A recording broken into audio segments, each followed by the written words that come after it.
Listo. Ok. Bueno, entonces saludarlos nuevamente.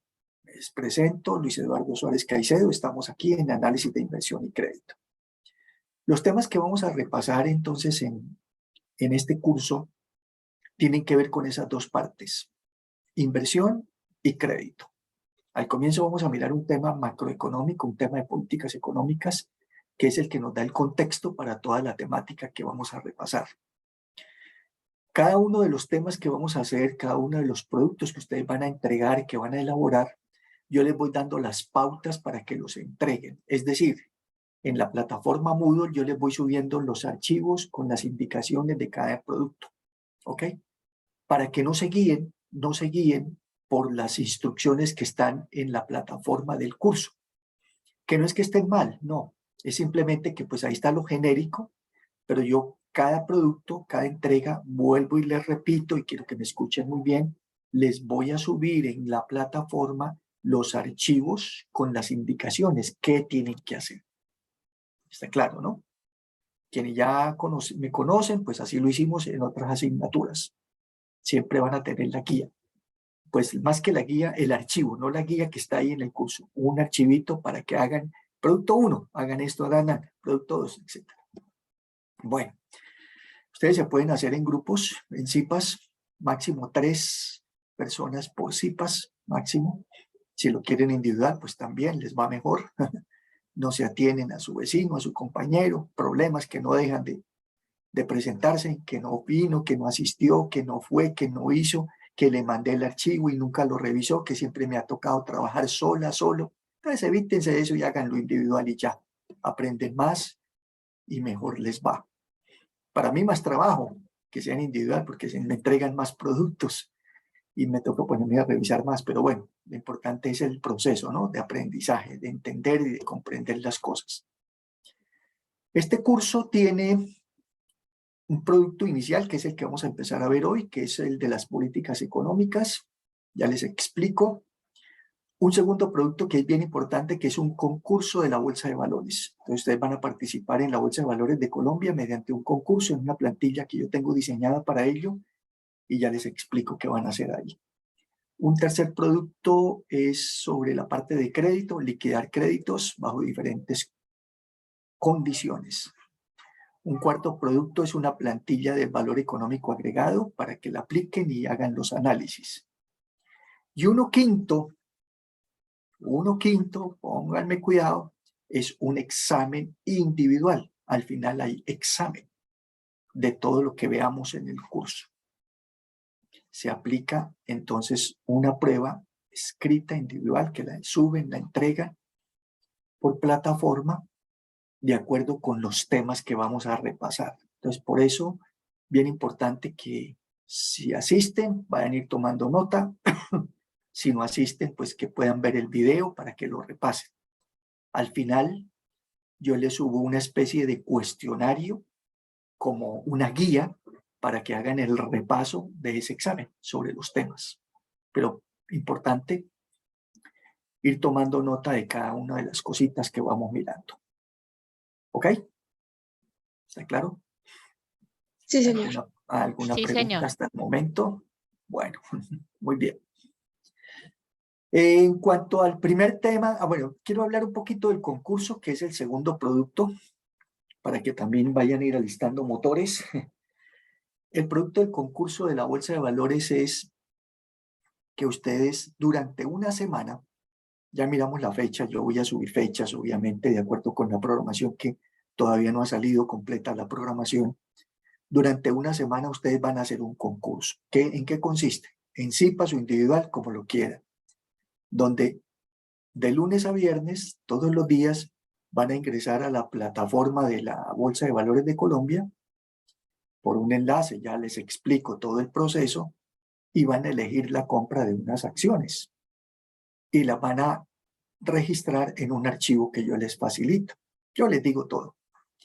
Y eso lo entregan todos los días, en las noches o en la mañana siguiente, antes de las 8 de la mañana. Ya les voy a decir, no estamos conectados, esto es ustedes se reúnen allá o lo hacen independientemente. Es un trabajo entonces diario. le tienen que sacar un tiempito, sí, yo no digo que todo el día ahí metido, no, un tiempo en las noches, en la hora que dispongan. Lo que sucede es que como la Bolsa de Valores de Colombia hace los registros y está disponible la plataforma para poder mirar los resultados después de las 2 de la tarde, 3, es que está disponible, y toda la noche hasta las 8 de la mañana del día siguiente. Entonces, en ese lapso es que ustedes pueden ingresar para hacer el registro de sus jugadas. Es como una jugada diaria, es un concurso, van a jugar. Y la nota la van dando ustedes mismos. ¿Cómo así que ustedes mismos? Sí, de acuerdo con el resultado que reporten cada uno, se va a sacar una rentabilidad diaria y esa rentabilidad les da la nota. Entonces cada uno va a tener una nota de acuerdo con su participación en ese concurso y esa rentabilidad. Ese producto, ese concurso, pues tiene un porcentaje en la nota un poco más alto, pues porque le van a dedicar más tiempo que los otros. Que por ejemplo el primer producto es de un porcentaje bajito, más sencillo, y en la medida en que el producto sea un poco más exigente, pues más peso porcentual. Y el examen, obviamente, individual, que ese tiene un peso también alto dentro de la nota. Ya ahí vamos a mirar los porcentajes, cómo se reparten. Eso es. Cuando participen, cada vez que levanten la mano o intervengan, se ganan punticos, y ahí lo pueden dar fe los compañeros del semestres anteriores que ganaban puntos, y yo en las notas que pasaba al final les iba subiendo a esa nota la participación de los puntos que iban teniendo. ¿Sí fue así o no? Sí, señor, sí fue así. Sí, señor. Ok, ahí está. Que le fui subiendo y les informé a través de un mensaje y ya quedaron subidas las notas con los puntos adicionales. No recibí ninguna respuesta de... ¿sabe? Ahí se les Ay, informó. sí, profe, gracias, de verdad. Ninguno me contestó, absolutamente ninguno, en ninguno de los cursos, no solamente en el de, ustedes estaban conmigo, era en costos, ¿cierto? ¿Costos para la gerencia? Sí, señor, costos para la gerencia. Costos para la gerencia. Ninguno de los de costos para la gerencia, ni los de proyección y manejo de recursos, ni inversión y crédito, bueno, de otro grupo. Nadie dijo, oiga, profe, sí, ya vi la nota. Profe, pero de todos modos, gracias. Sí nos dimos cuenta. Sí. Yo dije, no se Profe, es que enteraron, no supieron, no se lo enteraron, esperamos ni para darle las supieron. gracias así como tú a tú. Muchas Ay, gracias. la Jenny White, esa Jenny White ya salió con su... Es mejor, ya, listo, tranquilo, no se trata de que me den la gracia ni nada, sino que simplemente decirles, pues, yo no supe qué pasó porque yo les envié y les dije, y miren las notas, y les mandé un mensaje, les mandé un mensajito, y supuestamente lo recibieron, a no ser que no lo hayan recibido, pero sí creo que sí. Listo. Perdón un segundito, voy a desconectarme un momentico, por favor, un momentico.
Ya estoy aquí nuevamente, gracias.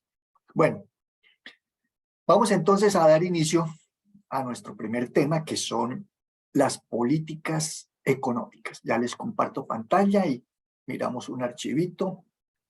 Permítame, busco aquí un archivo antes de compartir para poderlo tener listo. Ok. Listo. Y compartir. Perfecto. ¿Ya tienen ahí mi pantalla? Sí. Sí, señor. Sí, profe. Bueno, ok. Entonces, ¿cuál es la idea? Y me excusan por ser de pronto tan, ¿cómo sería? no digamos que grosero, pero impertinente de pronto en lo que les voy a decir. Yo voy a ir haciendo aquí las cosas, los temas, se los voy mostrando en la pantalla. Cualquier duda que tengan, pues, o levantan la manita, que es lo ideal, no levantan la mano y yo estoy pendiente para darles el uso de la palabra. Quizás por el chat, no estoy pendiente del chat porque tengo que mirar la pantalla, verlos a ustedes, quiénes son, etcétera. Entonces el chat no lo voy a mirar mucho.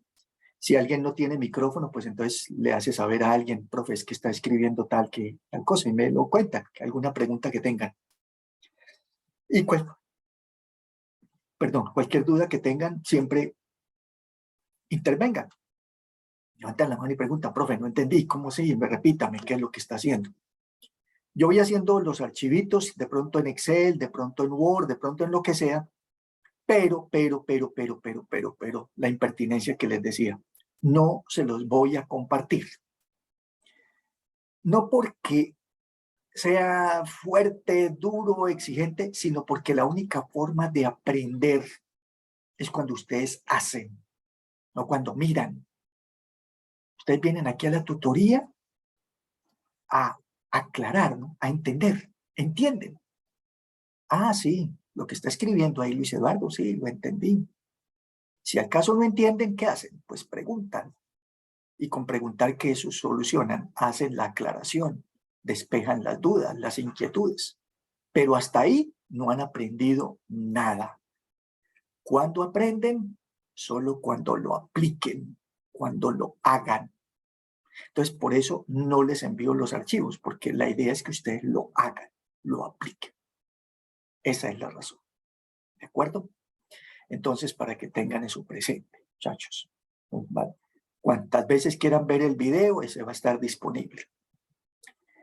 A veces me piden, profe, no ha subido el video, termino la clase y a los 5 minutos, profe, el video no, esto no es automático que esto se suba ya, el video quedó listo. Eso hay que hacer un proceso.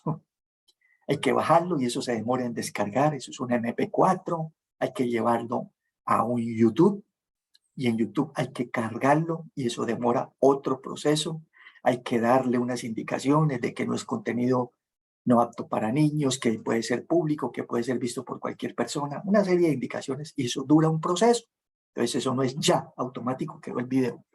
Toca hacerlo y eso le toca a uno pues, como tutor o como docente hacer esa labor. Listo, eso no hay problema. Entonces para que no me estén, profe, el video. No, entonces yo se los estoy subiendo en la medida en que pues tenga el tiempo entre una tutoría y otra. Yo estaba en una y estamos aquí en otra, ustedes también, de pronto están en una clase y van para otra. Y aparte de las ocupaciones que tenemos cada uno, ¿no? Ustedes vieron ahí 2 compañeros de ustedes, están en sus trabajos en este momento. Bueno, muy bien. Primer tema, políticas económicas.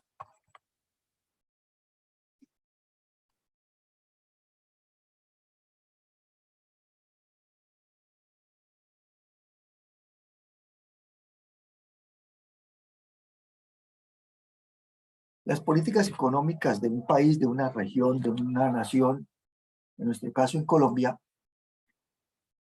están enmarcadas principalmente en 4. Pueden haber más o pueden haber menos. Eso cada región, cada país y cada persona, cada individuo ha venido clasificando de diferentes maneras. Pero vamos a mirar las más conocidas, las más utilizadas, las más comunes, que son la política fiscal, la política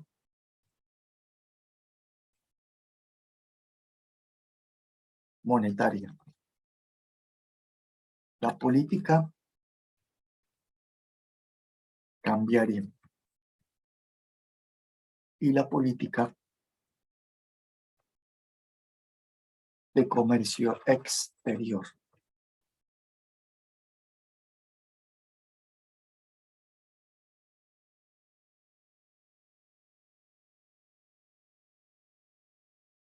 Vuelvo y repito.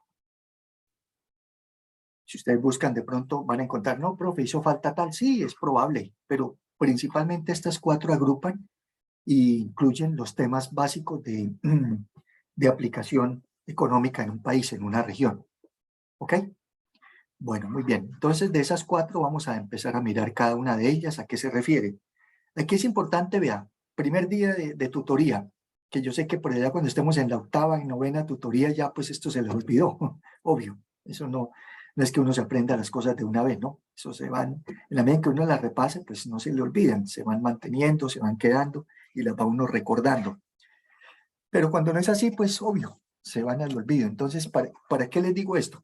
Porque cuando llegan al examen final, que les dije, un examen individual, por allá les hago de pronto una pregunta sobre políticas económicas. Analíceme esta noticia y dígame a qué política económica pertenece y por qué. Y entonces encuentra uno respuestas como, profe, eso pertenece a la política comercial. No comercial. Comercial, hay comercio exterior, a la política, y me inventan unas cosas, corresponde a la política, bueno, es que no, política, algunos contestaron, corresponde a la política económica. Sí, políticas económicas son todas. ¿Cuál? Entonces, ¿qué se da uno cuenta? O que se le olvidó la temática, o que no repasaron, incluso yo como vuelvo y les digo y les repito, yo les doy un cuestionario, no es obligatorio para que lo respondan, sino para que lo repasen y lleguen a un examen con algo repasado de los temas, aparte de los apuntes que ustedes puedan ir tomando, aparte de los videos que puedan ir revisando, para que les quede claridad sobre los temas. ¿De acuerdo? Entonces, importante eso. Muy bien. Arranquemos. Política fiscal.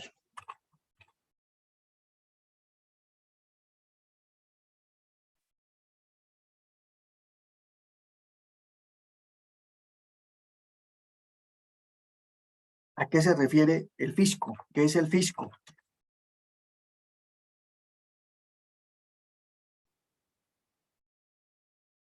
No me busquen en internet, traten de contestarme. ¿Qué será el fisco? ¿No? El Estado, el gobierno, es el Estado. El fisco es el Estado. Entonces tiene que ver con todo el manejo del Estado, de lo público, de la parte pública, ¿no? Del manejo público, la política fiscal. Y en el manejo público, pues entendemos que nuestro Estado colombiano está dividido en poder ejecutivo, poder legislativo y poder judicial, ¿no es cierto? ¿Quién es el poder ejecutivo?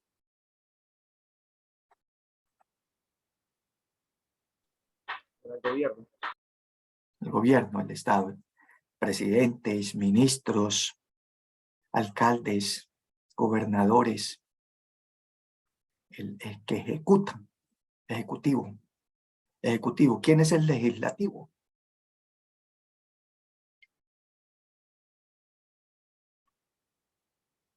¿Quién es el legislativo? No sé si equivocarme, el Congreso. El Congreso de la República, la Cámara de Representantes y el Senado. La Cámara, el legislativo en nuestro país está conformado por Cámara Alta y Cámara Baja. Cámara Alta es el Senado y Cámara Baja es los representantes a la Cámara. ¿Cuántos senadores son en Colombia? ¿Cuántos se eligieron ahorita? Ustedes sí eligieron. ¿Cuántos son? 130 y algo. 115, 120, sí señora. ¿Y cuántos representantes a Cámara? Otro tanto, 120, 120 y pico, sí señora, como Perdón. 250 más o menos entre los señores padres de nuestra patria. Esos son el poder legislativo. Ese es el poder legislativo del orden nacional. También hay un poder legislativo en el orden departamental. ¿Quiénes son legislativos en el departamento? Asamblea. La asamblea departamental. Y en el municipio, El consejo. el consejo municipal. Muy bien, Tulio. Esos son. Ese es nuestro organismo entonces tenemos el orden ejecutivo, legislativo, ¿y quién es el orden judicial?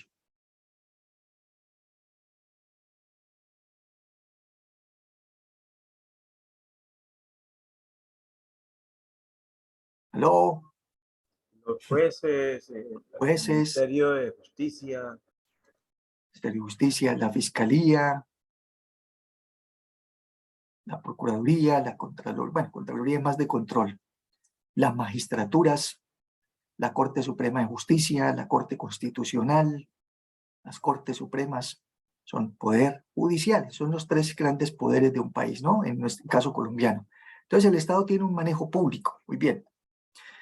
Y el manejo público en la política fiscal del Estado entonces tiene que ver con unos ingresos y unos egresos, con unas entradas y unas salidas de dinero de parte del Estado.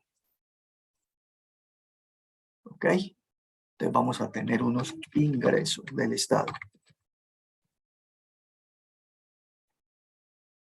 ¿Y a través de qué se miden los ingresos en el Estado? A través de unos impuestos. Y vamos a tener unos impuestos directos e indirectos. Nómbrenme un impuesto directo. 4 por 1000. ¿El IVA? ¿Cuál? ¿El IVA?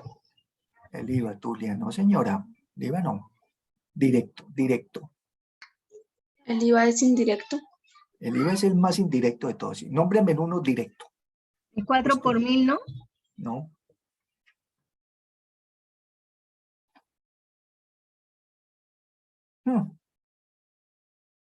Los corché, dijeron por ahí. Por lo visto no pagan ni... ¿Los impuestos prediales serían o no? Sí, correcto. Ayali. ¿Impuestos directos a qué se refiere? Los que recaen directamente sobre las personas que poseen algo, un bien. Yo tengo una casa, una finca, un apartamento, tengo que pagar un impuesto directo sobre él, de mi propiedad. ¿Profe? Señor. ¿Eso solo aplica para terrenos o también aplica para Quisiera- bienes materiales como vehículos? Quisiera que en lugar de decirme, profe, me levanten la manita y yo con mucho gusto les doy la palabra para estar más organizaditos. Listo, Carlos. No, para todo lo que es que impuesto predial, ¿sobre qué es el predio? Un predio puede ser un predio urbano o un predio rural, una finca, un terreno, puede ser un predio urbano, una casa, una bodega, un apartamento, un almacén, un local. Esos son impuestos prediales. ¿Listo? Entonces los impuestos directos son los que recaen sobre los bienes que poseen las personas, tanto personas naturales como personas jurídicas. ¿Saben distinguir qué es una persona natural y qué es una persona jurídica? Señor. Señor. Ok. ¿Nosotros qué somos? Persona natural. Naturales. ¿Y quiénes son jurídicos? Las Los que empresas. poseen empresas. Sociedades, las empresas. Todo lo que sea una sociedad, una empresa ya dejó de ser una persona natural y se convirtió en una persona jurídica. Entonces, los impuestos directos son sobre los bienes que poseen las personas naturales o jurídicas. Llámese un vehículo, llámese una vivienda, un terreno. ¿Qué más impuestos directos hay? Sobre propiedades. Qué pena, el impuesto de renta sería directo. También es directo, sí, Gina. ¿El impuesto de renta cuál es? Es el que pagamos por una declaración de renta. Ustedes no sé si hacen declaración. Ya prácticamente vamos a tener que hacer, todo mundo hacemos declaración de renta. Declaramos los bienes, declaramos todo y ahí se paga un impuesto. Ese impuesto no es que se pague sobre un bien, porque dirán ustedes, pero ¿cómo así? Si yo pago el impuesto predial sobre un apartamento y el impuesto de rodamiento y el impuesto de vehículo en la parte de derecho de placa, de rodamiento y el impuesto departamental del vehículo, aparte tengo que pagar el impuesto de renta, hacer declaración, declarar esos bienes y volver a pagar impuesto, es que eso es otro impuesto. El impuesto de la declaración de renta es más sobre lo que yo devengo, sobre mis ingresos, no tanto sobre lo que tenga, sobre los bienes, es sobre lo que gano, sobre lo que recibo, mi sueldo o mis ingresos como independiente, etc. Y al final se genera un impuesto. El impuesto de declaración de renta, el impuesto de renta que pagan las empresas, sociedades jurídicas, ¿de cuánto es la tasa? ¿Cuánto es la tarifa del impuesto de renta para las empresas? 33%. El 33. 35 ya quedó para este año. 35% a partir de este año que lo van a pagar el año entrante. Eso venía disminuyéndose, ¿no? Venía 35, 34, 33, alcanzó a llegar creo que hasta 33 o hasta 32. Y otra Hasta nueva 31%. reforma. Y luego otra nueva reforma para que a partir de este año, que va a liquidarse a partir del año entrante, queda nuevamente en el 35%. Eso para las empresas. Para nosotros, personas naturales, la tarifa es otra tarifa. La tarifa de nosotros la definen a través de personas naturales, la definen a través de una cosa que se llama la UVT. ¿Saben qué es la V pequeña T? La unidad de valor tributario. Unidad de valor tributario, correcto. Entonces, a partir de ahí es que se define el impuesto para las personas naturales. Entonces, dependiendo de los ingresos y de todo lo demás, lo dividen entre el valor de la VT de cada año. Creo que para este año la VT es de 38.000 algo. Y ese da unos VTs. Dice, entonces su VT son tantos. Y allá hay una tabla donde le dice, si usted clasifica esos VTs dentro de un rango de tanto a tanto, tiene una tarifa de impuesto. Entonces, son diferentes tarifas. Muy bien. Esos son impuestos directos. Impuestos indirectos, el más indirecto de todos, el principal, es el IVA, obviamente. Ese es el principal impuesto. ¿Y por qué se llama indirecto? Porque más que por lo que uno tenga, es por algo que usted compra, que usted adquiere, que usted utiliza, o por un servicio. Y ese impuesto indirecto, bueno, la diferencia entre el directo y el indirecto es que, pues obviamente el directo recae sobre lo que yo tenga y tiene una tarifa, y si yo tengo más cosas, pues más impuestos. Mientras que el indirecto es como similar para todo mundo. Es decir, yo me compro, no sé, un champú, y todos compramos el mismo champú en el mismo sitio, y asumimos, vamos a suponer que el champú tiene impuesto al valor agregado, el IVA. Todos pagamos el mismo IVA por ese champú, todos, independientemente de si usted es de estrato 1, 2, 3, 4, 5, 6. Ahí no importa qué ingresos tenga usted, si tiene altos, bajos o medios ingresos. Entonces, cada uno, independiente de sus ingresos, de su condición socioeconómica, de su estrato socioeconómico, todos pagan el mismo IVA si es el mismo producto en el mismo sitio. ¿Ok? Además, el indirecto, ¿por qué es indirecto? Porque el directo uno se lo paga, como su nombre lo dice, directamente a la DIAN o a la entidad. El predial, yo no se lo pago a la DIAN ni se lo pago a un intermediario. Lo tengo que consignar en alcaldía municipal o en la Secretaría de Hacienda de donde tengo el predio. El vehículo lo pago en la gobernación del departamento donde tengo el vehículo matriculado. El de rodamiento, el de placa, derechos de placa y rodamiento, en la oficina en la dirección de impuestos, en la dirección de tránsito, de donde está el vehículo aplicado. Entonces lo pago de manera directa. El indirecto no lo pago de manera directa. El indirecto se lo pago a quien me vende el producto, a quien me vende el servicio.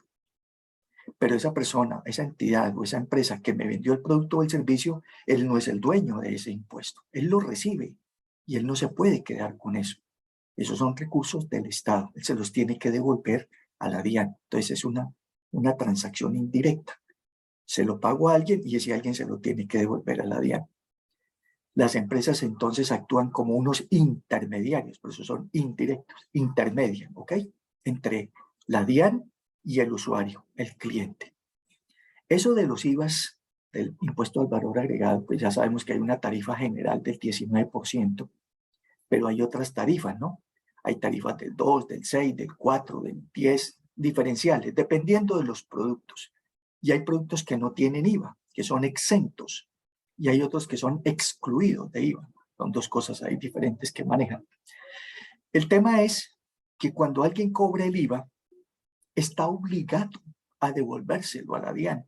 Y ahí vienen grandes problemas y grandes conflictos y grandes inconvenientes. ¿Por qué? Porque muchas veces las empresas generan la factura. Y al generar la factura, y hoy en día ya factura electrónica, ya está obligado. Si tiene IVA el producto que vendió, está obligado a que esa plata se la tiene que devolver a la DIAN, no es de él. Y si no lo hace, eso es malversación de dinero del Estado. Son recursos del fisco, que eso tiene sanciones fuertes, pecuniarias.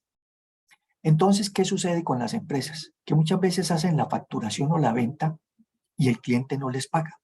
¿Por qué?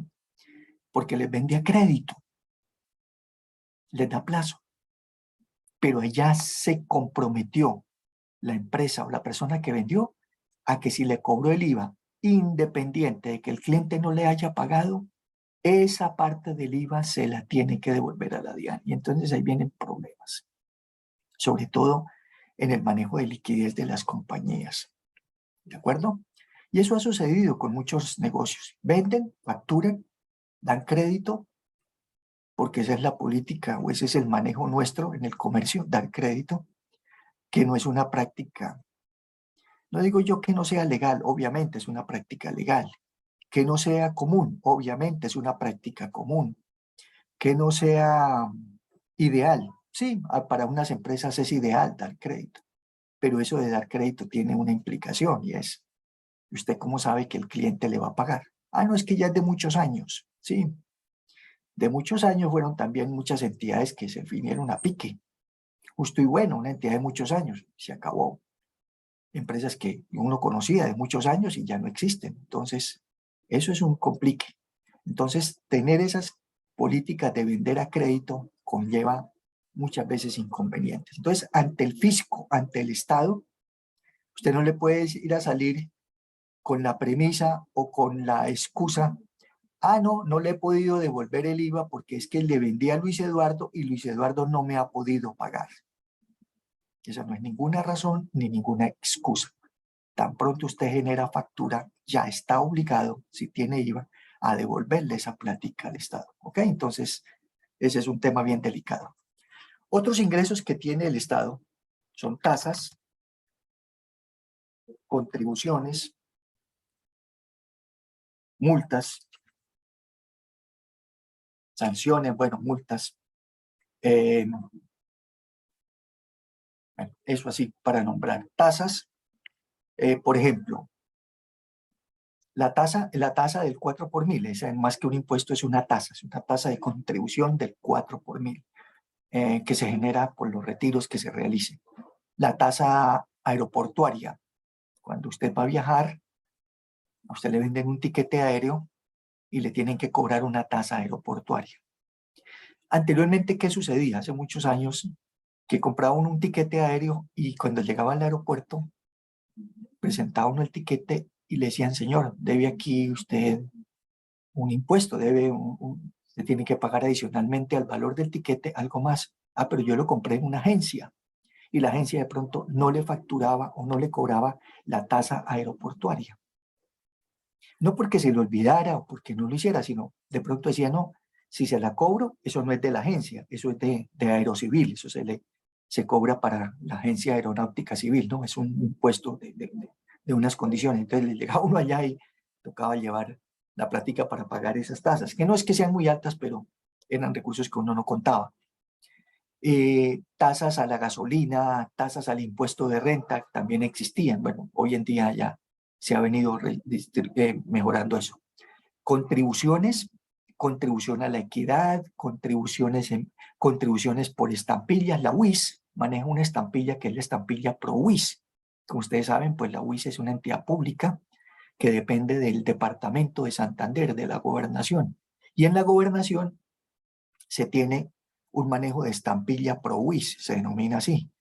Y es que cada vez que usted va a firmar un contrato o va a tener algún acercamiento en algún trabajo con el sector público, le van a cobrar esa estampilla y los recursos que se recauden son para la UIS. Entonces ahí hay un ingreso del Estado a través de una contribución. Peajes, multas, sanciones, pues por infracciones, porque no pagó a tiempo y más con la DIAN. Las multas con la DIAN son bastante onerosas, ¿no? Son bastante cuantiosas, eso valen un poco de plata y unas tasas bien elevadas. Otro tema también de ingresos del Estado son los famosos aranceles. ¿Saben qué es un arancel? Sí. ¿A qué se refiere un arancel? Un impuesto para las importaciones. Correcto, Jenny White. Un impuesto a las importaciones o a las exportaciones, que lo pagan los que compran en el exterior o quienes importan del exterior. Entonces usted va a importar un carro, un vehículo, no solamente es pagar el valor del vehículo, el IVA del vehículo y un arancel del vehículo. Entonces hay unas tarifas arancelarias. Y el Entonces, arancel tiene IVA. Señora, Que el arancel también tiene IVA aparte. sí, aparte. Sí, por eso les dije, paga el impuesto, paga el valor del vehículo, de pronto lo dije al revés, la tarifa arancelaria y el IVA sobre esa tarifa arancelaria, un impuesto adicional. Y cada importación, dependiendo del tipo de importación, tiene unas tarifas diferentes. Las que más pagan arancel son los productos, primero, los más lujosos, ¿no? Un vehículo que usted compre, no un vehículo de carga ni un vehículo de pasajeros porque es un vehículo público, sino un vehículo privado, un vehículo, un carro Ferrari que usted importe, pues eso tendrá, aparte de ser costoso, tendrá una tarifa arancelaria bien alta, ¿no? Porque es un producto suntuario. Y además son productos que como tienen ese tipo de condición, pues van a pagarlos las personas que se supone tienen capacidad económica mayor. También a veces tienen aranceles altos, así no sean productos suntuarios, productos que se producen en el país. Entonces, con el fin de preservar la venta en el país de un producto, les van a cobrar unas tarifas arancelarias altas para que les digan, ve, le sale mejor, cómprelo aquí, no le importe, cómprelo acá. ¿Ven? Pero resulta que pues a veces eso no sucede siempre, ¿no? Hay unas tarifas que también son muy económicas o que vienen con unos descuentos unos subsidios bastante altos por parte de los países de origen. También están las valorizaciones como ingreso, ¿no? En parte de tarifas y de contribuciones. Es cuando en su vivienda, en su predio, en su lugar de residencia, hacen una vía cercana, hacen un puente cercano, hacen una nueva vía de acceso, generan un desarrollo urbano cerca donde usted vive, entonces se le va a valorizar su predio.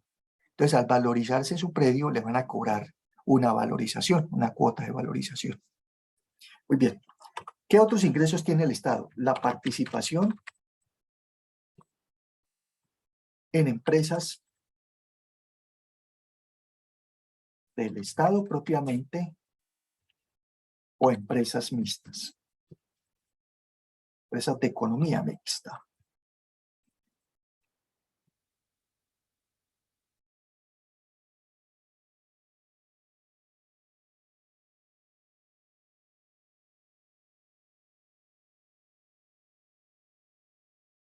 Entonces el Estado tiene sus propias empresas, obviamente sabemos, todas las empresas públicas del Estado, el SENA, la DIAN, la Fiscalía, el ICETEX, el Instituto Colombiano de Bienestar Familiar, las Fuerzas Militares, el ICBF, las empresas del Estado.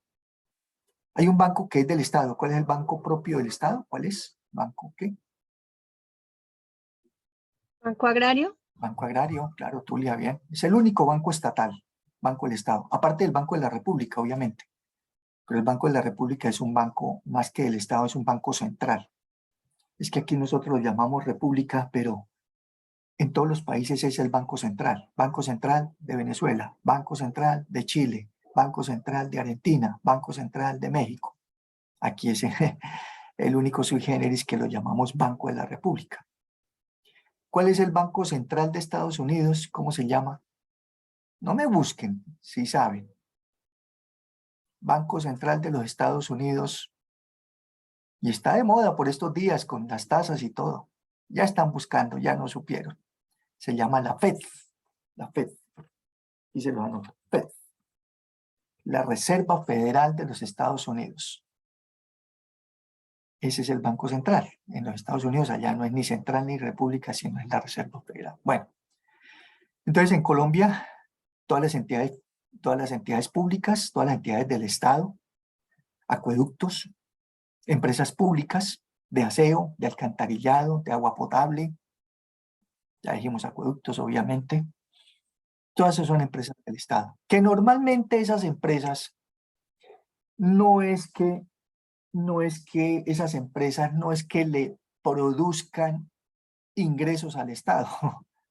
Pues sí, lo que venden, ¿no? Venden un servicio, venden una actividad, pero al final del día esas empresas normalmente siempre generan son déficit, nunca un superávit, ¿no? Normalmente, no estoy diciendo que sea todo lo general. Ustedes recuerdan, si ustedes conocieron antes del Banco Agrario, ¿cómo se llamaba? Antes del Banco Agrario, ¿cómo era que se llamaba?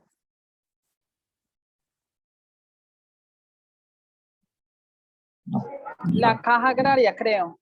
Caja de Crédito Agrario, Industrial y Minero. Yo estuve trabajando ahí un tiempo. Caja de Crédito Agrario, imagínense. Caja de Crédito Agrario, Industrial y Minero. Hubo que liquidarla. La liquidaron y la convirtieron en Banco Agrario. ¿Por qué? Porque estaba dando pérdidas, porque tenía un déficit, porque había un sindicato fuerte que la vino a menos, etcétera. Todos los problemas que tienen, ¿no es cierto? Siempre las empresas normales del Estado. Entonces, se vino a menos. Ni se diga de las ESE, empresas sociales del Estado. ¿Saben cuáles son?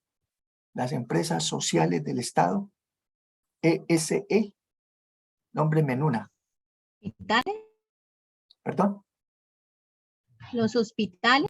Correcto, Tulia. Todos los hospitales son ESE, empresas sociales del Estado. Hospital de aquí, Bucaramanga, de Florida Blanca, de Villanueva, de San Gil, de Cúcuta, de Barranca Bermeja. ¿Qué pasa con esos hospitales? Todos en déficit. Nunca uno dice que una entidad del Estado está en pérdidas, porque el Estado como tal no genera ni utilidades ni pérdidas. Genera es déficit o superávit. Las empresas privadas sí generan utilidades o pérdidas. Las empresas públicas y las empresas cooperativas y las ONGs y las fundaciones no generan ni utilidades ni pérdidas, generan son superávit o déficit. ¿Ok? Entonces el Estado tiene déficit en todas esas empresas y en los hospitales, en las ESE, ni se diga. Por eso casi siempre, ustedes no sé si han dado cuenta, aquí, el famoso Hospital Ramón González Valencia aquí de Bucaramanga, lo liquidaron y lo convirtieron en el Hospital Universitario de Santander, porque venía como el Banco Agrario, como la Caja Agraria, con unos déficits grandísimos. Entonces la única forma, entre comillas, de subsanarlo era liquidémoslo y arranquemos de cero. Y vuelve y otra vez la bolita de nieve y termina en lo mismo que ya conocemos. Bueno, ese es un mal endémico que tenemos. Listo. Entonces tenemos empresas del Estado, pero también tenemos que el Estado tiene participación en empresas de economía mixta. ¿Cómo en cuál?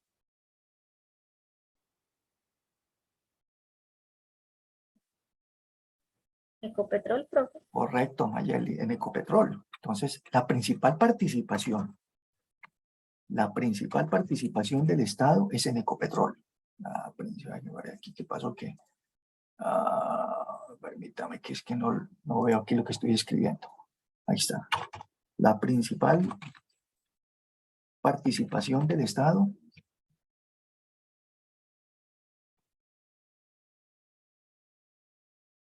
está en Ecopetrol. Ecopetrol es una empresa de economía mixta.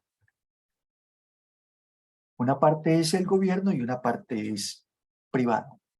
¿Saben cuánto tiene el Estado en Ecopetrol? ¿Qué participación tiene el Estado en Ecopetrol?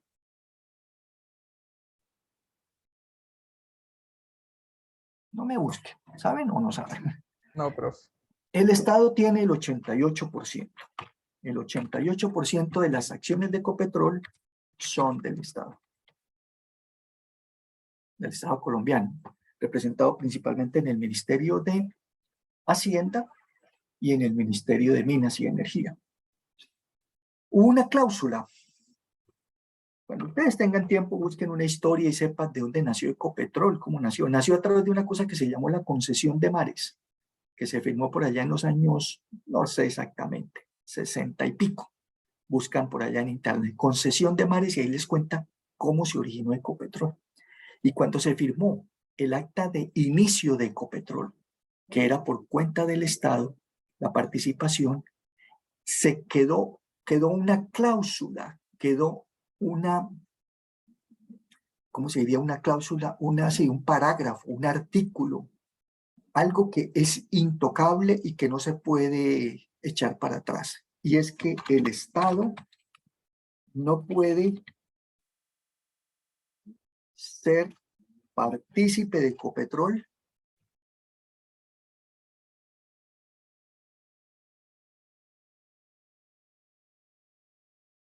en menos del 80%. ¿Cuánto tiene en este momento? El 88. No es exactamente el 88, es como el 88,12. Ustedes buscan ahí participación del Estado en Ecopetrol y el 88, algo. Aquí aproximado 88. Pero esa cláusula, ese artículo, ese parágrafo, cuando se constituyó la empresa, que el Estado no puede tener menos del 80. ¿Eso qué quiere decir? Ustedes han escuchado, si al caso ven noticias, que ahorita nos va a tocar empezar a mirar y a conocer noticias de nuestro país en temas económicos, que han pensado en vender una participación de Ecopetrol. Sí, van a vender, van a vender Ecopetrol. El Estado ya se quiere salir de Ecopetrol, ya van a vender. No puede vender sino máximo el 8. ¿Sí lo ven ahí, no? El 8. Tiene el 88. Y como no puede quedar con menos del 80, lo máximo que puede llegar a vender en ese momento es el 8%. Y si vende el 8 y pico, queda con el 80, que es de todas maneras una participación bien importante, ¿no es cierto? Ok. Entonces, las utilidades, porque Ecopetrol sí es una empresa de utilidades, no es de déficit o de superávit, es de utilidades o es de pérdidas. Hubo años que generó pérdidas, claro que sí. Está ahorita en los gloriosos, porque está en bonanza, porque el precio del crudo pues ha venido subiendo. Si ustedes no lo saben, el precio del crudo, espero que sí hayan visto noticias, está subiendo. Entonces, Ecopetrol está generando buenas utilidades. Y esas utilidades, el 88% de las utilidades son del Estado, porque Ecopetrol es el dueño del 88%. Ecopetrol produce un crudo, ¿no es cierto? Explota un crudo de la madre naturaleza, lo refina, lo procesa. El crudo que se produce en el mundo es de dos indicadores, es de dos, ¿cómo se diría? De dos clases.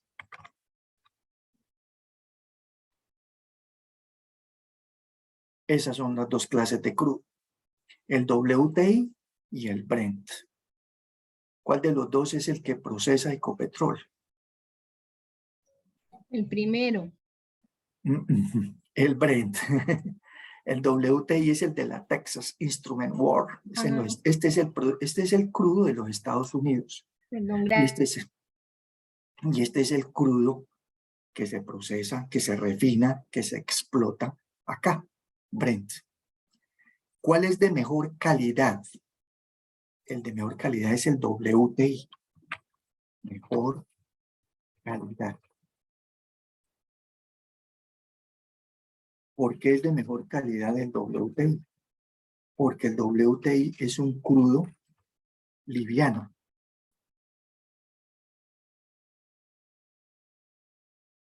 Liviano. Mientras que el Brent es un crudo pesado. Por tanto, de menos condición de octanaje, bueno, todas las propiedades químicas, físico-químicas del producto. Entonces, el WTI, que es el que procesa, el que produce Estados Unidos, principalmente el principal productor de crudo a nivel mundial, es el WTI, y el de Colombia es el Brent. Profe, Señor, cuando hablamos que el precio del crudo sube o baja, entonces en la bolsa se habla de WTI. no, ya les explico. Es de ambos, cualquiera de los dos. Entonces, si yo les digo que es que esto me está haciendo aquí estorbo, ahí ya vamos a ver. Si el de mejor calidad es el WTI y el más pesado, de una calidad inferior, es el Brent, ¿cuál de los dos tendrá mejor precio? ¿El WTI o el Brent? El WTI. El de WTI. El WTI, ¿no es cierto? ¿Por qué? Porque es el de mejor calidad. Pues no. No. Resulta que casi siempre, no digo que siempre o permanente, ustedes buscan los precios, los comparan, el precio del Brent hoy en día y hace mucho rato es superior al WTI. Dice uno, pero ¿cómo así? Si es de mejor calidad, uno, y se paga menos entonces por el de mejor calidad que por el de más pesado. ¿Por qué razón? La razón es muy sencilla, porque el WTI, que es el que produce, como les dije, Estados Unidos, funciona la famosa ley de oferta y demanda. El WTI tiene una oferta muy amplia, muy grande. O sea, hay sobreproducción de crudo WTI. Se produce en exceso. Y cuando algo está en cosecha, hay abundancia, el precio baja. Así sea de buena calidad. Usted compra aguacates muy buenos, muy de primera calidad, a muy bajo precio cuando están en cosecha. ¿De acuerdo? Pero cuando no hay cosecha, pues le toca comprar incluso aguacates de menor calidad, porque no hay cosecha, a más alto precio. Eso sucede con el crudo, con cualquier producto. Hay abundancia, baja el precio. Hay escasez, sube el precio. El Brent, que es un crudo pesado y de menor calidad, no abunda tanto, no tiene una oferta tan amplia, tan grande. Entonces conseguirlo es más difícil. Y conseguirlo o poderlo refinar, porque aquí la refinería de Barrancabermeja y Reficar, la refinería de Cartagena, que son de Ecopetrol, refinan y procesan es el Brent, el pesado, no el liviano, el WTI. Bueno, entonces por eso los efectos de precios. La pregunta que me hace Eduardo de que si el precio sube y baja en la bolsa, no, cualquiera de los dos. Lo que sucede es que el Brent es el relacionado con Ecopetrol, entonces uno puede ver que el precio del crudo subió o bajó cuando se negocia el precio del crudo. Aquí no se negocia el crudo, aquí se negocia es la acción de Ecopetrol, no el crudo como tal, ¿no? El precio del crudo es lo que lo vende Ecopetrol a nivel internacional o que tiene que comprar, porque Ecopetrol también tiene que importar, si ustedes no sabían, importa gasolina, importa querosene, importa diésel. ¿Por qué tiene que importar si aquí tenemos una planta? Porque no tenemos la capacidad suficiente para procesar y producir todo. Y cuando Ecopetrol procesa el Brent, que es pesado, para volverlo liviano, para volverlo manejable, para volverlo a refinar, para volver un producto que sea procesado en la refinería, tiene que mezclarlo con ACPM y con otros aditivos. Y esos no los tenemos, no quiere decir que no se produzcan, se producen, pero no alcanza, porque esos son millones y millones de barriles, ¿no? Entonces, el precio del crudo, las importaciones de crudo o las importaciones de otros elementos hacen que se tengan esos efectos. Entonces, cuando Ecopetrol exporta el crudo al exterior, no lo hace a través del precio WTI, lo exporta a través del precio Brent, que es el que se procesa acá. Y ese es el que va cambiando. Los precios van cambiando de ambos, el del WTI y el del Brent. No es que solamente cambie uno o que se negocie uno en bolsa, no, todos se negocian. Pero para Colombia, el que surte efecto en Ecopetrol es el Brent. Entonces, si el precio del Brent sube, pues le va bien a Ecopetrol porque está exportándolo a más alto precio. Si el precio del Brent, al contrario, se disminuye, se afectan los ingresos y las utilidades de Ecopetrol.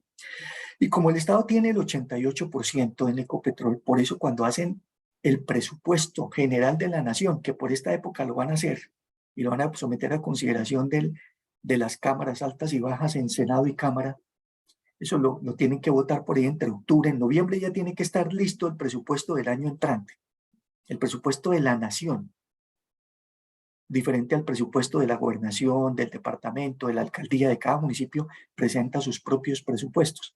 El de la nación, que es el de más alta cuantía, billones de pesos, son como 140 billones de pesos aproximadamente vale ese presupuesto, depende mucho de esto. Porque Ecopetrol, como tiene una participación el Estado, entonces, ¿qué ingresos va a tener Ecopetrol? No cuánto va a vender, qué utilidades va a generar Ecopetrol. Porque de esas utilidades que genere, el 88% son del Estado. Entonces, ese es un tema bien importante en los ingresos de la nación. ¿Ok? Y el otro tipo de ingresos que tiene el Estado es a través de los empréstitos.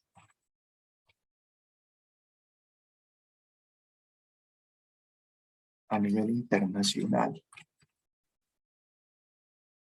Estoy hablando del Estado central, el Estado central, que es presidencia, ministerios, cámara, ¿no es cierto? Magistraturas, juzgados a nivel nacional, el de más alto volumen, más altos valores en su presupuesto.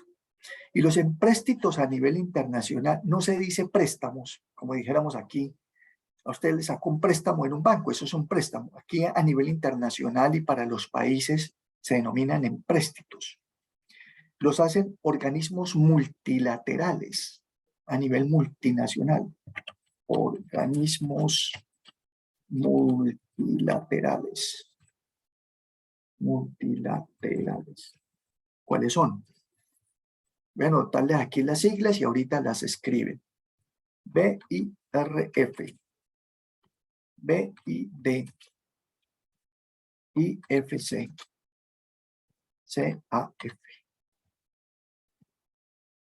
CAF. KFW. Esas son así siglas. Y ya como entidades conocidas, Banco Europeo,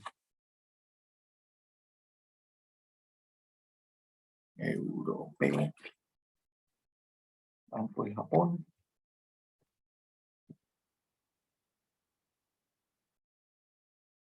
y otros. No sabría decirles ahorita cuáles son esos otros. Es otro. Esos son organismos multilaterales. Cópienlos y ya les explico más o menos en general cuáles son, qué son. Mientras que copian, hago aquí una pausita, un momentico.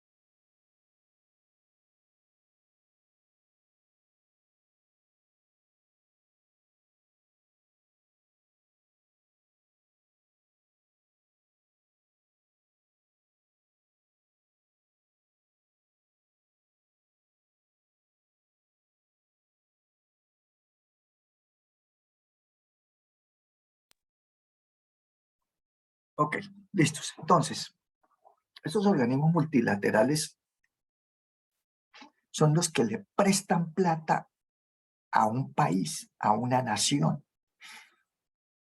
No es tanto entonces, no significa que ellos tampoco no les puedan prestar a las empresas. Ya les voy a dar ejemplos, claro que sí. También le prestan a empresas, pero principalmente están dados, han sido generados. La gran mayoría de ellos son adscritos al Fondo Monetario Internacional. El fondo, como su nombre lo dice, es un fondo que se creó después de la Segunda Guerra Mundial, o incluso en sí, después de la Segunda, se unieron los países más poderosos, los más ricos de la región, y crearon un fondo, unos recursos que le aportan allá. Allá entonces hay unas platas, y esas platas las manejan a través de estas entidades. ¿Y estas entidades a qué se dedican? A prestarles recursos a países principalmente pobres, en vía de desarrollo, tercermundistas, emergentes, como es Colombia, y casi todo Sudamérica, y muchos de Latinoamérica, que son países que necesitan la plata para las obras grandes, obras importantes. Construcción de vías 4G, eso no se hace con plata de aquí, recogiendo impuestos, tasas, esto con esta platica no se alcanza para obras que significan inversiones cuantiosísimas en millones o en billones de dólares. Por ejemplo, obras importantes en Colombia. La represa de Hidrosogamoso, que está aquí en Santander. que conocemos, o si no hemos ido, sabemos que existe. La represa de Hidroituango, todos los problemas que se presentaron. La construcción de las vías 4G, como ya les dije. Estamos atrasados como 50 años en vías. ¿Cuántos municipios que no tienen ni acceso a una vía, no es cierto? Yo, que soy de un pueblito aquí cercano a Bucaramanga, de una región muy olvidada, por lo difícil de la montaña y la cordillera, no tenemos carretera. Ir a Málaga no hay carretera. Ahorita con las lluvias ahí está tapado. Ayer que fui a preguntar, dijo, sí, hay vía, pero está grave. ¿Eso qué es? Eso es atraso. No tenemos cómo hacer una carretera. Esa pobre gente de por allá para sacar sus productos, eso es atraso económico, ¿no? Y muchas otras que no tenemos vía, no tenemos cómo llegar en pleno siglo XXI, háganme sus cuentas. Y deberíamos estar conectados como están conectados todos los países, a través de autopistas de 3, 5, 6 carriles, ir uno de aquí a Cali, ojalá en autopista de doble calzada, 4 calzadas, pero no las tenemos, porque no ha habido la condición política, no ha habido la plata, que ya sabemos que eso se nos pierde, todo lo que vale un peso termina costando 10 y no queda nada. Bueno, ya sabemos, para no entrar en todas esas calificativos que no en nada nos benefician. Entonces existen estos organismos, que son los que hacen esos créditos, esos empréstitos, se los presta al Estado. Tome, señor gobierno, ahí están, les presentan un proyecto sobre tal cosa y ahí está la plática. Entonces, estas entidades han venido financiando. Entonces, empecemos por la primera, BIRF. Eso traduce Banco, están copiando, Banco Interamericano de Reconstrucción y Fomento. Banco Interamericano de Reconstrucción y Fomento. Este es el conocido, este se conoce, es más conocido, más común, Banco Mundial. Es el famoso Banco Mundial. ¿Ok? Es el BIF, Banco Interamericano de Reconstrucción y Fomento. BIF, Banco Interamericano de Desarrollo. Banco Interamericano de Desarrollo. Allá trabajó el actual presidente, el actual, no el nuevo, el actual, Iván Duque Márquez. Trabajó en el BID, fue funcionario del BID en Nueva York, en Estados Unidos, y el presidente del Banco Interamericano de Desarrollo del BID durante mucho tiempo. Es un organismo internacional, no, estos no son de Colombia, ¿no? Entendido. Estos funcionan fuera de Colombia y no tienen absolutamente nada que ver con el Estado nuestro. Son manejados por el Fondo Monetario Internacional. El BID, entidad bien importante, cualquiera de ellos es supremamente importante, lo predijo, fue presidente del BID, un colombiano, mucho tiempo, Luis Alberto Moreno, fue presidente del BID colombiano. El actual presidente fue el que reemplazó a Luis Alberto Moreno, el doctor Moreno, y el doctor Luis Alberto Moreno fue ministro de Hacienda y Crédito Público en la época, creo que en el gobierno de Pastrana. Fue presidente de Andrés, de hijo, no papá, obvio. Fue ministro de Hacienda. Una persona muy valiosa, muy capaz, muy inteligente. Y mire dónde estuvo en el BID. Y allá estuvieron los dos. Estuvo el de presidente y Iván Duque, presidente Iván Duque, estuvo de funcionario del BID. ¿Ok? IFC. Eso es una sigla en inglés. En español, ¿qué traduce? IFC traduce de para atrás, ¿no? Los gringos que nosotros leemos es de para atrás. Eso traduce Corporación Financiera Internacional. IFC. Corporación Financiera Internacional. Las siglas en inglés son International Finance Corporation. Esa entidad, IFC, todavía está aquí conectada la niña del Hospital Internacional. ¿Aló? Sí, profe. Ya se diría. Ah, bueno. Hola, María Fernanda. Gracias. Hola, profe. Qué pena ya. Atiende la cirugía, ¿no? Esté ahí pendiente de la cirugía. Es más importante el paciente que aquí. No, profe, no. Ok. El hospital, sí, el Hospital Internacional de Colombia, donde trabaja María Fernanda, que ahí nos mostró, ahí nos dio la evidencia que sí estaba allá. Fue fundado, como les dije, por el doctor Víctor Raúl Castillo. El doctor Víctor Raúl Castillo, él es un médico cardiólogo. Él empezó con una cosa que se llama la Fundación Cardiovascular, aquí en Bucaramanga. Contó la historia, una vez fue a la Universidad a la Pontificia y contó la historia. ¿Dónde empezó? Ahí en la calle 34, con carrera 25, 24, todavía está la casita donde empezó la cardiovascular, una casa de esas antiguas. Ahí empezó. Ahí hizo su primera cirugía de corazón abierto. Y de ahí se trasladó a la sede de la Fundación Cardiovascular ahí, al pie de la Foscal. Y de ahí al Hospital Internacional de Colombia, que es lo que tiene hoy en día.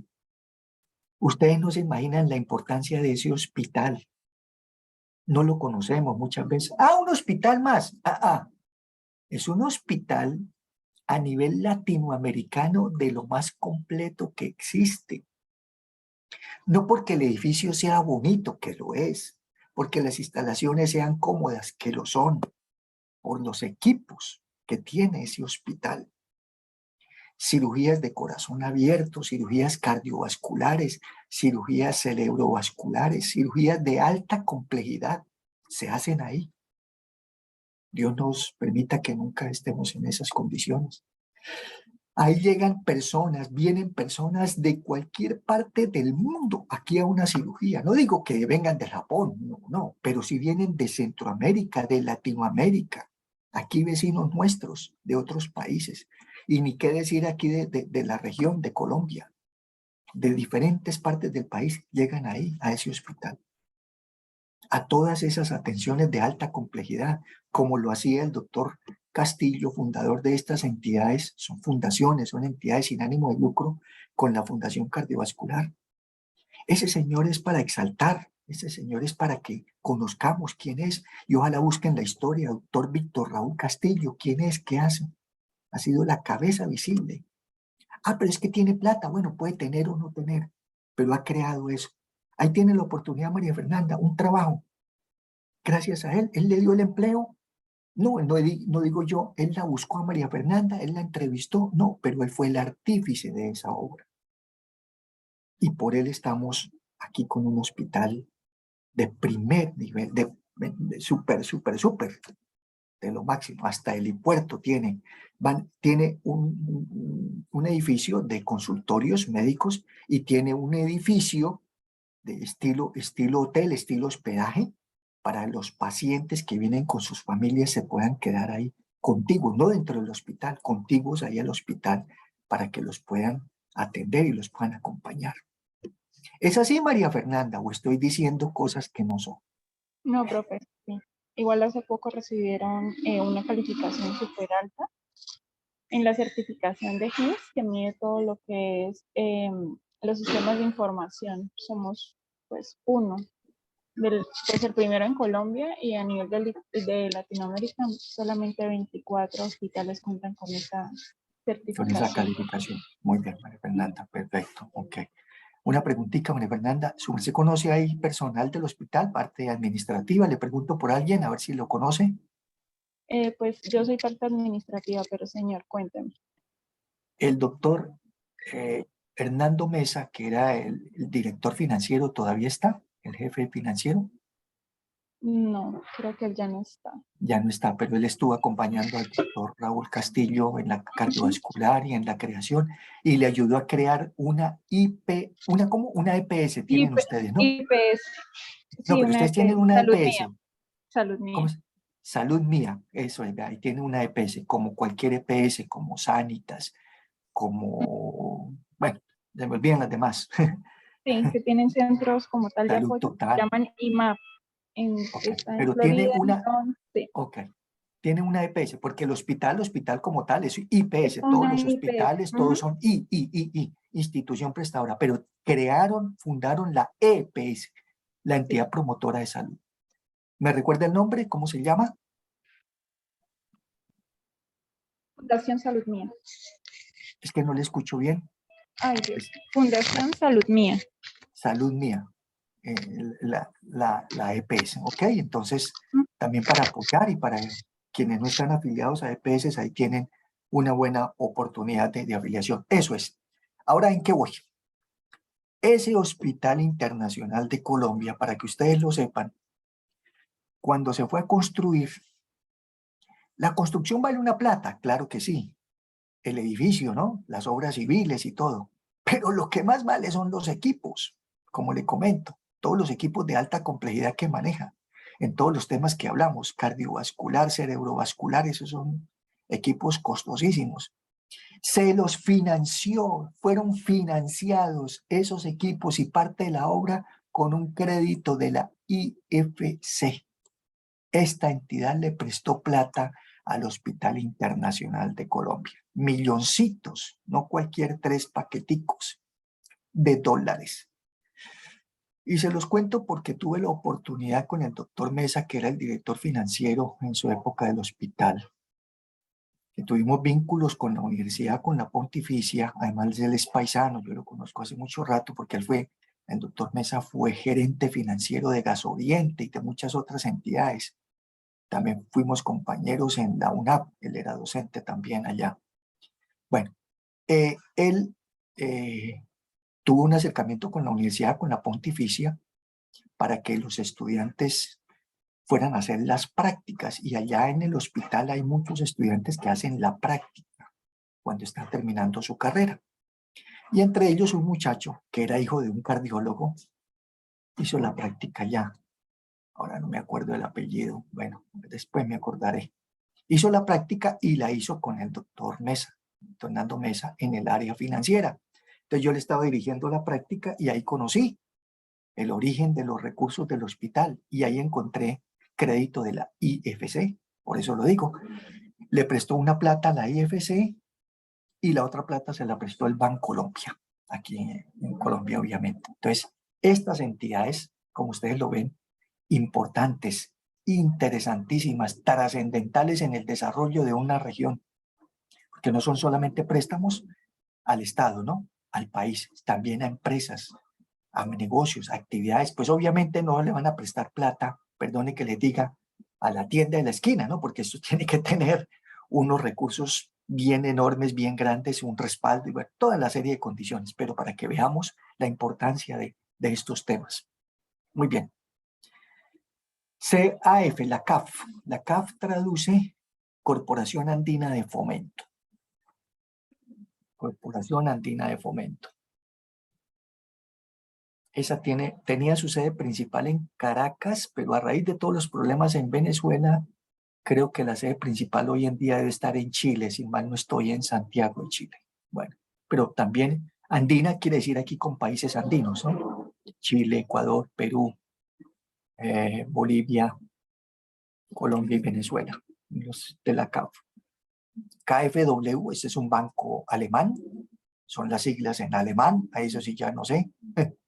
Simplemente es un banco de origen Germany que también facilita recursos a los países y a empresas.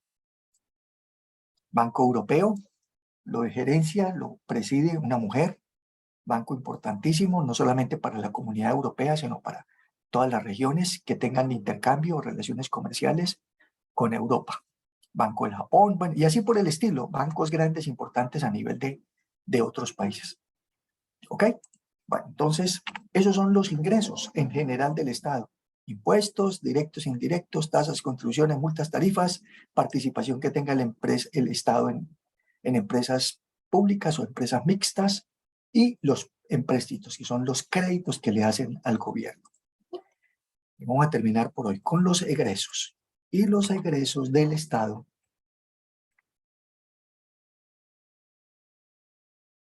se dividen en 3 partes.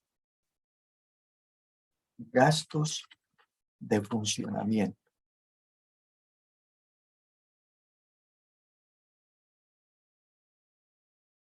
Gastos de inversión. Y atención de la deuda.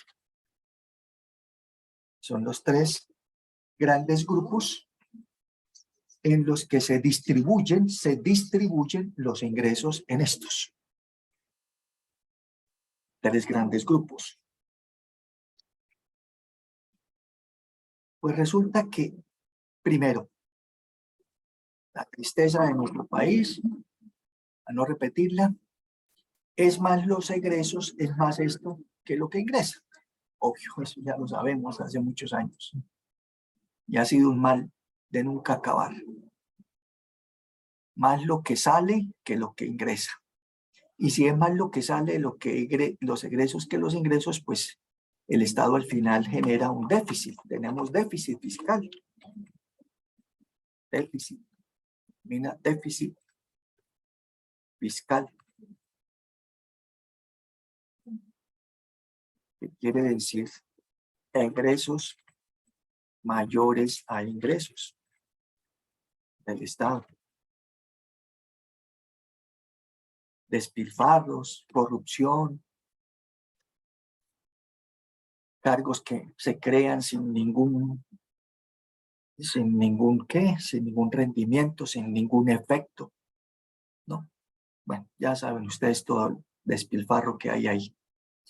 Y esos egresos del Estado se distribuyen en esos 3. ¿En qué porcentajes? A ver, no me busquen, quiero que ustedes se imaginen, y alguien si quiere diga una cifra, ¿qué porcentaje, si vamos a distribuir esto en un 100%, cómo sería, cuál es la distribución que tiene Colombia de un 100%? ¿Cuánto en funcionamiento, en inversión y en deuda? A ver, si quiere alguien participar, ¿qué cree usted? Piense usted en Colombia y diga, profe, yo creería que en funcionamiento el tanto, que le dé el 100, no importa que sea tan exacto. No me busque, denle una idea.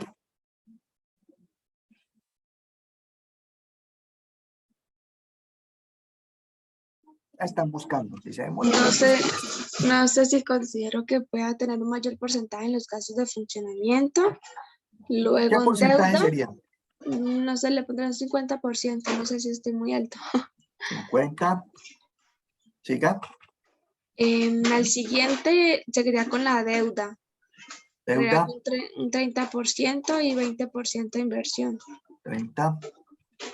Muy bien, Carolina. Ya los demás están buscando, ya no se vale. Eso, bueno, más o menos está en lo cierto. Eso es, más o menos eso es lo que está en nuestro estado en este momento. Está muy próxima, bien, Carolina, perfecto. En funcionamiento, más o menos está por ahí un 52-54%. En inversión estamos en un 28, 26-28. Para completar el 100, ¿cuánto nos queda? 52, 74, queda un 24. Pero aquí quedan 8 y 12, 82, queda un 18 a 22, más o menos. 18 a 22. Esa es nuestra distribución de los gastos en Colombia. ¿Y qué es funcionamiento? Pues todo lo que hemos hablado. ¿En qué se gasta la plata del Estado? Todos los empleados públicos, todos. Imagínense ustedes los empleados públicos de Colombia. Desde mi caso, pues yo no soy empleado como tal, pero presto un servicio a una entidad pública, que es la UIS. Indirectamente soy parte de los gastos de funcionamiento del Estado. A Dios gracias en una labor que espero que produzca alguna cosa, ¿no? Un fruto, como ustedes, que van a ser futuros profesionales y van a generar actividades empresariales y crecimiento y desarrollo a la región. Pero todos los empleados públicos, ustedes de pronto tienen familiares, o ustedes mismos, ¿hay aquí empleados públicos? Por favor, levántenme la mano, alguno que trabaje con el Estado. Sí, profe, soy empleada pública. Mayerly, ¿en dónde es empleada pública, Mayerly?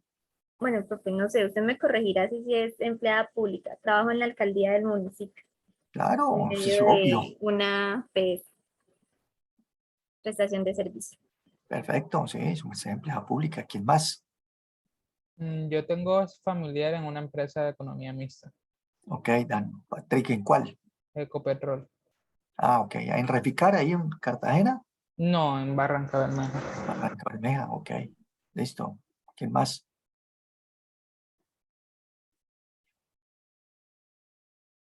El señor Eduardo, que nos dijo que era de Barranca Bermeja, no está vinculado con Ecopetrol, ¿no? La familia.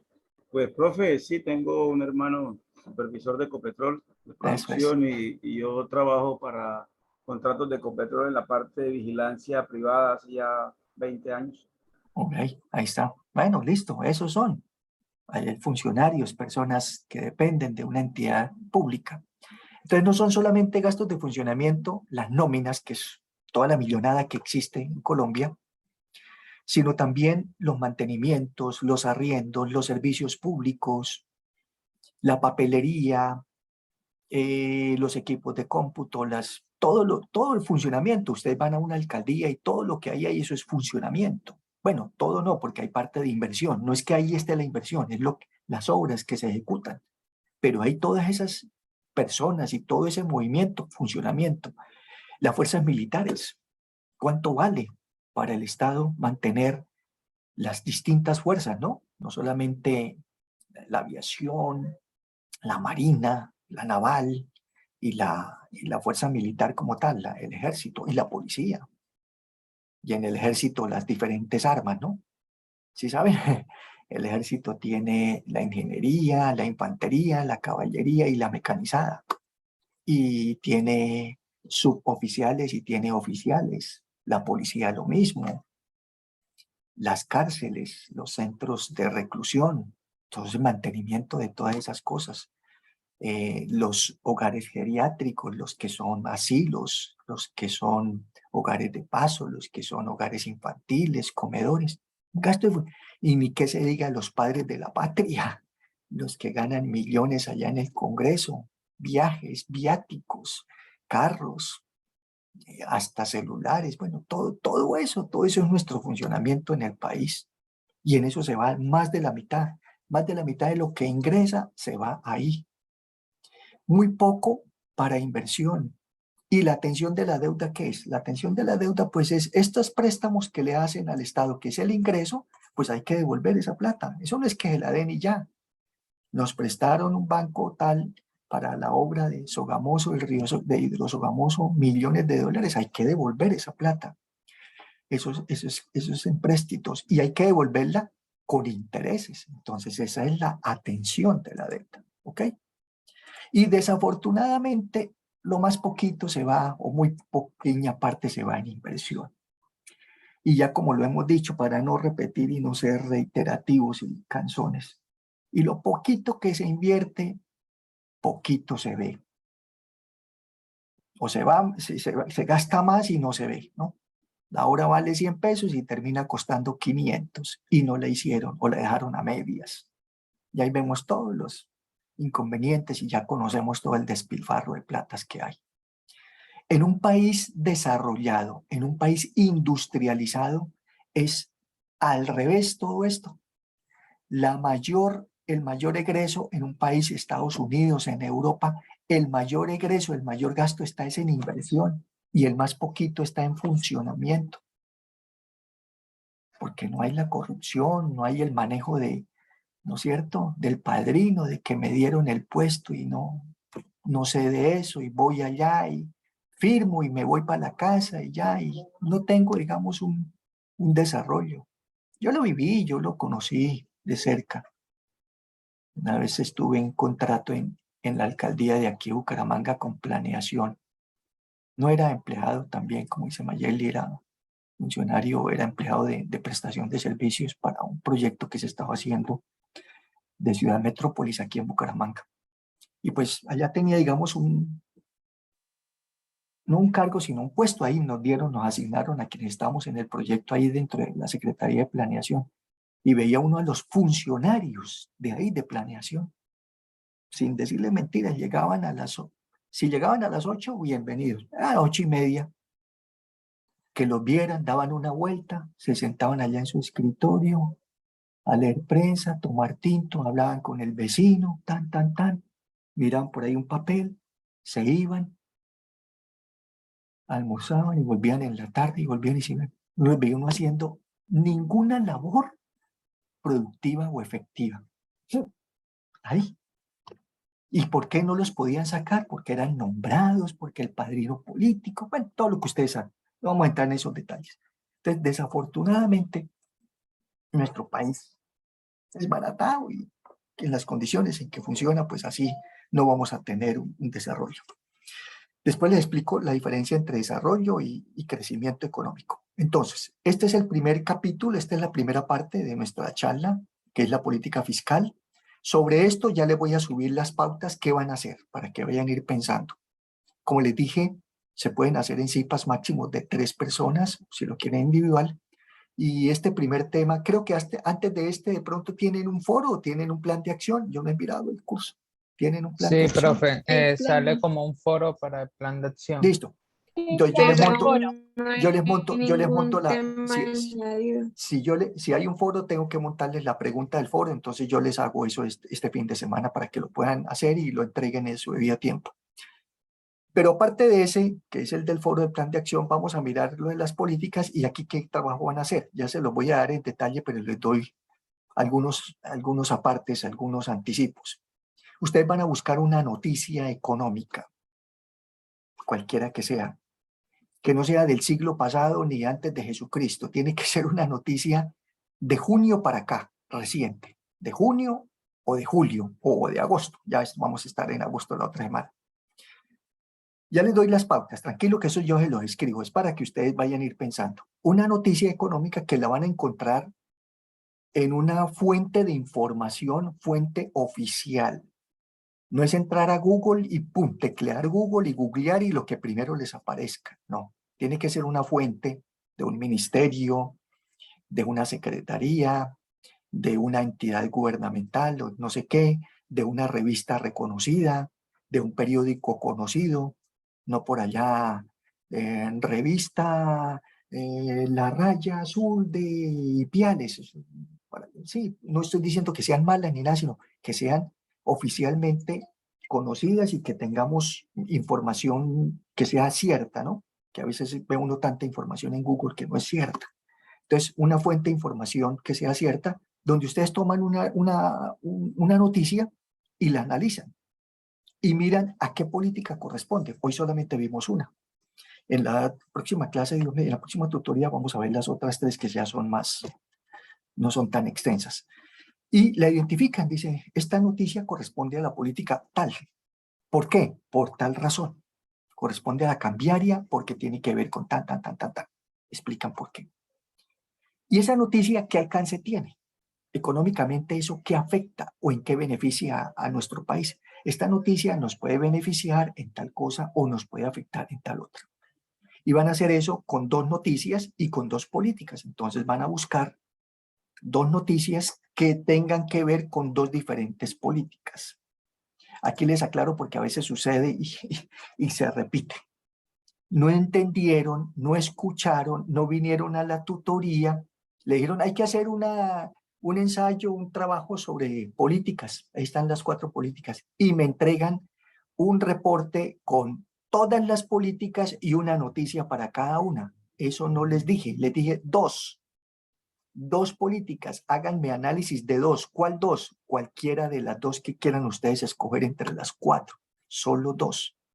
Y que no sea repetida, ¿no? Entonces, profe, es que yo encontré esta noticia que aplica a la monetaria y encontré esta otra noticia que también aplica a la monetaria. No sirve. Tiene que buscar una noticia para la monetaria y otra noticia para otra diferente a la monetaria.